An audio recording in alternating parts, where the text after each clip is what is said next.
Welcome friends. आज हम चकबंदी लेखपाल भर्ती जो होनी है इसके लिए आवेदन लेने की प्रक्रिया शुरू हो गई आयोग के द्वारा।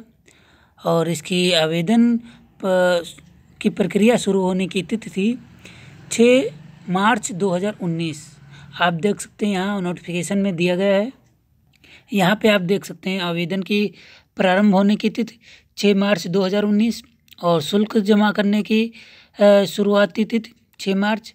और परीक्षा है तो रजिस्ट्रेशन ऑनलाइन शुल्क आवेदन सबमिट करने की अंतिम तिथि 5 अप्रैल 2019 और आवेदन संशोधन की अंतिम तिथि 12 अप्रैल 2019 है। ठीक है, इसमें आप पूरा डिटेल में देख सकते हैं। हम आपको नोटिफिकेशन दिखा देते हैं और इसमें कौन से लोग एलिजिबल हैं, कौन एलिजिबल नहीं है, उसके बारे में हम बताएंगे। और इसका सिलेबस क्या है और कितने पेपर होंगे, प्री होगा या मेंस होगा, इसके बारे में पूरी जानकारी आपको दी जाएगी। और जो ओबीसी का कैटेगरी में नहीं दिया गया है, जो पोस्ट जो हैं वैकेंसी वो क्यों नहीं दी गई है उसके बारे में बताया जाएगा आपको। तो वीडियो शुरू से लास्ट तक देखें और वीडियो अगर अच्छा लगे तो लाइक करें, दोस्तों को शेयर करें। तो हम आपको नोटिफिकेशन दिखाते हैं। जैसे आप यहाँ पे देख रहे हैं पूरे निर्देश दिए गए हैं, आवेदन भरने की प्रक्रिया दी गई है नोटिफिकेशन में। जिन लोगों को नोटिफिकेशन चाहिए वो हमारे डिस्क्रिप्शन में देख सकते हैं। हम डिस्क्रिप्शन में इसका लिंक दे देंगे, वहाँ से आप डाउनलोड कर सकते हैं नोटिफिकेशन इसका। और यहाँ पे आप देख सकते हैं आवेदन शुल्क जो दिया गया है ओबीसी और सामान्य के लिए 185 रुपये, अनुसूचित जाति के लिए 95, अनुसूचित जनजाति के लिए 95 और विकलांग के लिए 25 रुपये रखा गया है। ठीक है, ये सब चीज़ें जानकारी जो है दी गई है। और यहाँ पे आप देख सकते हैं पोस्ट वाइज डिटेल दिया गया है। आयुक्त चकबंदी आयुक्त विभाग है, चकबंदी लेखपाल की भर्ती होनी है। और इसमें जो वेतन बैंड और वेतनमान और ग्रेड पे के बारे में दिया गया है, आप देख सकते हैं। और आयु सीमा जो है 18 से 40 वर्ष।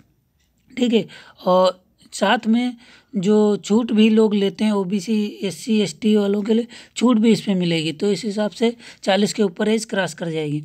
और अनारक्षित मतलब सामान्य वर्ग के लिए 1002 सीटें हैं, अनुसूचित जाति के लिए 362 सीटें हैं, अनुसूचित जनजाति के लिए 0 और अन्य पिछड़ा वर्ग के लिए 0। टोटल 1364 पोस्ट हैं। तो बता दें अनुसूचित जनजाति तो उत्तर प्रदेश में है रहे, उसको आरक्षण नहीं है इसलिए वो शून्य है। और ओबीसी का आरक्षण इसलिए इसमें दिखाया गया है क्योंकि ओबीसी जैसे आपको पता है 10% आरक्षण जो केंद्र सरकार ने लागू किया है वो उसके लेवल से ये वैकेंसी निकाली गई है। इसमें राज्य में भी अपने उत्तर प्रदेश में भी अब सरकारी नौकरियों में 10% आरक्षण दिया जाएगा। तो वैसे आपको पता होता था 27% सीट जो थी ओबीसी में आती थी, अब क्या कर दिया गया, ओबीसी और सामान्य वर्ग को एक ही में कर दिया गया। और आरक्षण जो 10% आरक्षण मिलना है वो ओबीसी और सामान्य वर्ग को मिलेगा। अनुसूचित जनजाति वालों को अनुसूचित जाति वालों को आरक्षण 10% नहीं मिलेगा क्योंकि उनको एक्स्ट्रा 362 सीटें मिल गई हैं। उनको जो 17% जो आरक्षण है उनको मिल गया है। ठीक है, तो इस तरह से जो सीट का बंटवारा किया गया है।